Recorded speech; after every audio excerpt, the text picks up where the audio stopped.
Bicara tadi soal action untuk memberantas mafia peradilan, apa yang belum kita lakukan sehingga ini masih terus berulang?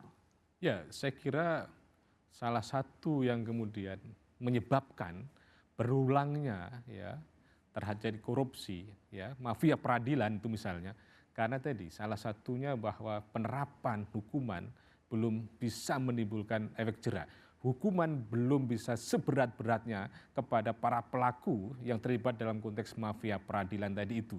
Masih ada pertimbangan-pertimbangan kemanusiaan, pertimbangan-pertimbangan sisi humanisme dan lain sebagainya.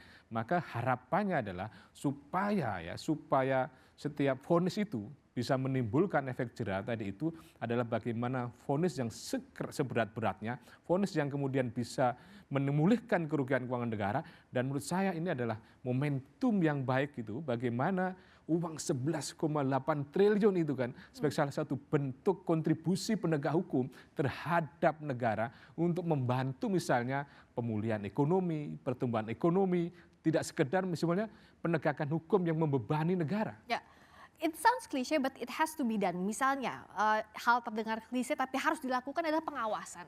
Sampai sekarang kan mekanisme pengawasan internal misalnya di Mahkamah Agung atau eksternal kita punya KY tapi tidak punya gigi, nggak punya Iya. taring. Apa yang harus dilakukan soal ini? Ya, bahwa pengawasan yang saya katakan tadi di Mahkamah Agung itu pengawasan yang paling ketat. Ada 4 pengawasan yang saya katakan tadi itu.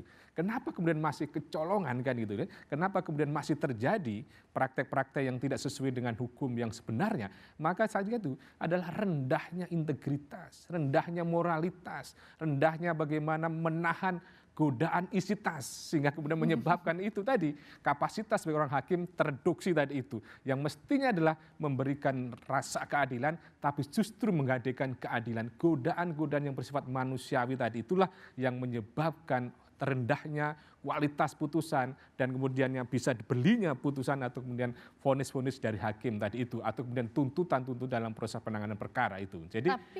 Jadi menurut saya, bahwa pengawasan itu ada dimulai dari awal. Ini kemarin ada berapa 1.000 hakim yang dilantik, yang dikukuhkan. Harapannya itu betul-betul itu nanti bisa didorong betul-betul menanamkan integritas tadi itu. Atmosfer, kultur dalam suatu lembaga tadi dicegah adanya budaya-budaya korupsi atau juga mafia-mafia tadi itu gitu loh. Ya. Dan bagaimana pula agar dari sisi penegak hukum jangan cuma one hit wonder. Oke, udah ada pengungkapan kasus ke publik tapi akhirnya nanti melempem. Tidak boleh seperti itu. Tidak boleh seperti itu dan menjadi tugas kita semuanya adalah mengawal penanganan perkara ini termasuk bagaimana realisasi 11,8 triliun tadi itu bisa menjadi sebuah kenyataan. Misalnya dinyatakan bersalah oleh hakim, oleh kasasi, langsung kemudian bisa menjadi PNBP, penerima negara bukan pajak yang bisa membantu Pak Presiden Prabowo untuk membangun negara ini. Jadi ini sebuah kontribusi yang sangat baik bagaimana Kejaksaan Agung